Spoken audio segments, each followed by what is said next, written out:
Trade learning এ আজকে day number 1। তো চলো আজ আমি একটা ট্রেড নিতে চলেছি, দেখা যাক ট্রেডে সফল হয় কিনা। ট্রেডটা হবে বিটকয়েনে। সবাই সঙ্গে থেকে চলো দেখা যাক কি হয়।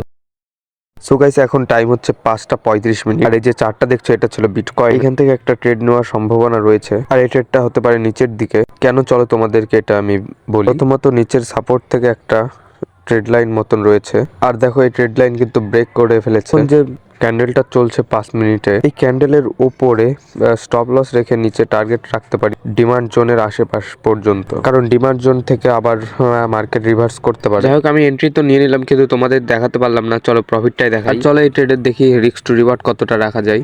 চলো এই রিস্কটা ক্যান্ডেলের হাই পর্যন্ত নেওয়া যাক, আর রিওয়ার্ডটা নেবো ডিমান্ড জোন পর্যন্ত, কারণ এখান থেকে মার্কেট রিভার্স করতে পারে। সো গাইস, দেখা যাক কি হয়। চলো ওয়েট করি।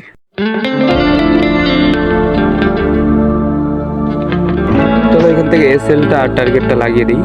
দেখো এসএল গেলে 142 ইউএসডি যাবে, আর টার্গেট আসলে 234 ইউএসডি আসবে। There's a beauty in the way you're warm, and the sharpness of your thorns, so vibrant in the imperfections. In the pain চলো দেখি 1 মিনিট টাইম ফ্রেমে গিয়ে কিছু দেখা যাক। is so concealed, still you're lost and never feel. Just let me hold. দেখো আমার এন্ট্রিটা যেখানে রয়েছে ঠিক এই সোজা একটা সাপোর্ট মতন কিছু রয়েছে, আর এর ক্যান্ডেলটাও ব্রেক করে ফেলেছে, তাই ডবল কনফার্মেশন পেয়ে গেলাম।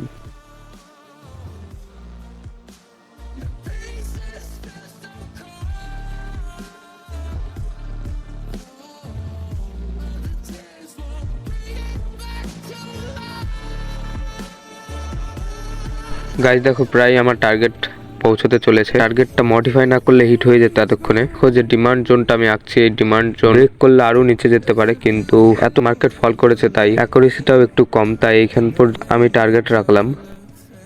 ফাইনালি আমার টার্গেট হিট হয়ে গেছে। চলো এবার ট্রেডটাকে ক্লোজিং করা যাক। সো এভরিওয়ান, ভিডিওটা খুব একটা ভালো হয়নি আমি জানি, সামনে ভিডিও ভালো করার চেষ্টা করব, আর তোমরা সাথে থেকো।